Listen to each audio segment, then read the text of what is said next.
ഇടുക്കിയിൽ നിരോധിച്ച ജീപ്പ് സവാരികൾ 15 ദിവസത്തിനുള്ളിൽ പുനരാരംഭിക്കുമെന്ന് ജില്ലാ കളക്ടർ. അപകടകരമല്ലാത്ത പാതകൾ കണ്ടെത്തി റിപ്പോർട്ട് സമർപ്പിക്കാൻ ഗ്രാമപഞ്ചായത്തുകൾക്ക് നിർദ്ദേശം നൽകി. അതേസമയം കളക്ടറുടെ ഉത്തരവിനെതിരെ പ്രതിഷേധം കടുപ്പിക്കുകയാണ് ജീപ്പ് ഡ്രൈവർമാരും തൊഴിലാളി സംഘടനകളും. ജില്ലയിൽ അപകടകരമായ രീതിയിൽ സർവീസ് നടത്തുന്ന ജീപ്പുകൾ കണ്ടെത്തി ഒഴിവാക്കുന്നതിനാണ് നിരോധന ഉത്തരവിറക്കിയതെന്നാണ് ജില്ലാ കളക്ടറുടെ വിശദീകരണം. നേരത്തെ പരീക്ഷണാടിസ്ഥാനത്തിൽ ജീപ്പ് സഫാരികളുടെ അപാകതകൾ പരിഹരിക്കാൻ ശ്രമിച്ചിരുന്നു. എങ്കിലും മതിയായ സഹകരണം ലഭിച്ചിരുന്നില്ല. ഇതിനിടെയാണ് കഴിഞ്ഞ ദിവസം മൂന്നാറിന് സമീപം പോതമേട്ടിൽ ജീപ്പ് അപകടത്തിൽ ഒരാൾ മരണപ്പെട്ടത്. ഇതോടെ നടപടി കടുപ്പിക്കാൻ ജില്ലാ ഭരണകൂടം തീരുമാനിക്കുകയായിരുന്നു. കൃത്യമായ സുരക്ഷാ ക്രമീകരണങ്ങളോടെ 15 ദിവസത്തിനുള്ളിൽ ജീപ്പ് സഫാരികൾ പുനരാരംഭിക്കുമെന്ന് കളക്ടർ വ്യക്തമാക്കി.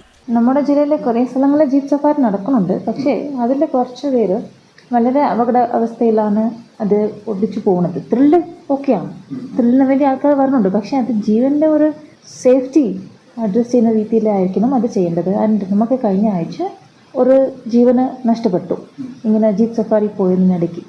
സോ അതുകൊണ്ട് നമ്മൾ എല്ലാ ജീപ്പ് സഫാരി പോകുന്ന റൂട്ട്സ് കൃത്യമായിട്ട് നമ്മൾ കൊടുത്തിട്ട് അതിലുള്ള ഡ്രൈവേഴ്സ്ക്ക് കുറച്ചും കൂടി ട്രെയിനിങ് കൊടുത്തിട്ട് നമ്മൾ കൊളുക്കുമലയിലെ ഒരു നിയന്ത്രണമുണ്ട്, ഇങ്ങനെയാണ് പോകേണ്ടത്.